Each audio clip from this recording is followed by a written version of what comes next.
দিদি একদিন আসবে, একদিন চলে যাবে। দেব আসছে, একদিন চলে গেল। কোয়েল আসবে, একদিন চলে গেল। সায়নী আসবে, একদিন চলে যাবে। কাজ করতে আপনারা যদি এইভাবে করেন এই কর্মী সমাবেশ, মাত্র আমাদের আর 22 দিন বাকি আছে। দিদি একদিন আসবে, একদিন চলে যাবে। দেব আসছে, একদিন চলে গেল। কোয়েল আসবে, একদিন চলে গেল। সায়নী আসবে, একদিন চলে যাবে। এই করতে করতে যদি টাইম চলে যায়, আপনারা কেন যে পিছনে হাঁটছেন আমি তো বুঝতে পারছি না। কি কারণে, কিসের জন্য আপনারা পিছনে হাঁটছেন? এই দাড়ি পাল্লা ঠিক করতে তো খদ্দের ছুটতে হবে। তরোয়াল বের করতে যুদ্ধ শেষ হয়ে যাবে। আমি এখানে এসেছি কাজ করতে। আমাকে দিদি আজকে 8:30টায় ফোন করেছে, আমাকে পিছাট করেছে। তুমি মাঠে ময়দানে নাই কেন? তুমি কেন গ্রামে যাচ্ছ না? কেন ডরে যাচ্ছ না? আমি কিন্তু দিদিকে কয়েকটা কথা বলেছি, নাম মেনশন করে আমি বলেছি। অতএব আমি আপনাদেরকে জোরহাত করে বলছি, আজকের এখানে কর্মী শেষ হয়ে যাচ্ছে, মিটিং শেষ হয়ে যাচ্ছে। আমি যখন ফোন করব তখনই আপনাকে পঞ্চায়েতের সামনে দাঁড়িয়ে থাকতে হবে। যেখানে অঞ্চল অফিস আছে সেখানে দাঁড়িয়ে থাকতে হবে।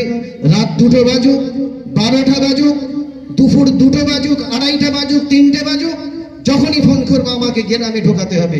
আমি ডোর বাইকে করে, হেঁটে, গাড়ি নিয়ে যেভাবে তাদের কাছে পৌঁছাবো। আমার কথা কি রাগ করছেন? আজকে আমি নামাজ পড়তে গেলাম, সেই নামাজের মুসল্লিরা বলছে আপনি পাড়ায় ঢুকবেন কবে, বাড়িতে আসবেন কবে? আমাকে সবাই চেনে। আমি কাসেম সিদ্দিকী গাড়ি থেকে নামি স্টেজে উঠি, জলসা করি, বক্তব্য রাখি, আবার গাড়িতে উঠি। আমাকে তারা পাই না, তাদের পাশে পাই না। আমি জলসা করি, বেরিয়ে চলে যাই। আমার বক্তব্য শুনে তারা চলে যায়। তারা এখন আমাকে কাছে পেয়েছে। তারা চাইছে যে ইনি বাংলার হিন্দু মুসলমানদের প্রিয়। ফুরফুরা শরীফে শুধু মুসলমানেরা যায় না, হিন্দু ভাইয়েরা যায়। আমাদের সঙ্গে একটা আত্মীয়তা আছে।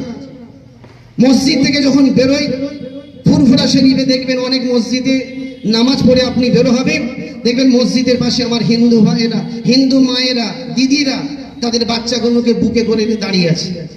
কেন? মসজিদ থেকে মুসল্লি বেরোবে নামাজ পড়ে, তাদের একটু মাথায় হাত দিয়ে দোয়া করতে হবে বা মাথায় একটু ফুঁক দিতে হবে। আপনি কলকাতায় যান, মেঠিয়াপুরে যান, বাগড়ায় যান, আপনি লখনৌতে যান, মহারাষ্ট্রে যান, দিল্লি, বোম্বাই, আগ্রা, পাঞ্জাব, কানপুর, শ্রীনগর, যেখানে যান, যে মসজিদে যান, মসজিদে নামাজ পড়ে বেরোন, আমার হিন্দু ভাইয়েরা তাদের বাচ্চাগুলো নিয়ে বা পানির বোতল নিয়ে দাঁড়িয়ে আছে, যে মুসল্লিরা বেরোবে একটু পানিতে ফুঁক দিয়ে দিবে বা একটু মাথায় হাত দিয়ে দিবে। কারণ তাদের মধ্যে আমাদের একতা আছে, আত্মীয়তা আছে। আমি যতটা মুসলমানদের, আমি ততটা হিন্দু ভাইদের। আমি এখানে এসেছি কাজ করতে, মানুষের কাজ করতে হবে, মানুষের পাশে দাঁড়াতে হবে। আপনাদেরকে জোরহাত করে বলছি, আপনারা সুন্দর কাজ করছেন, সুন্দর পরিষেবা দিচ্ছেন, মানুষের পাশে আছেন। আমাকেও কিন্তু মানুষের পাশে একটু নিয়ে গিয়ে দাঁড়ান। এই বলে আমার বক্তব্য শেষ করছি। ধন্যবাদ।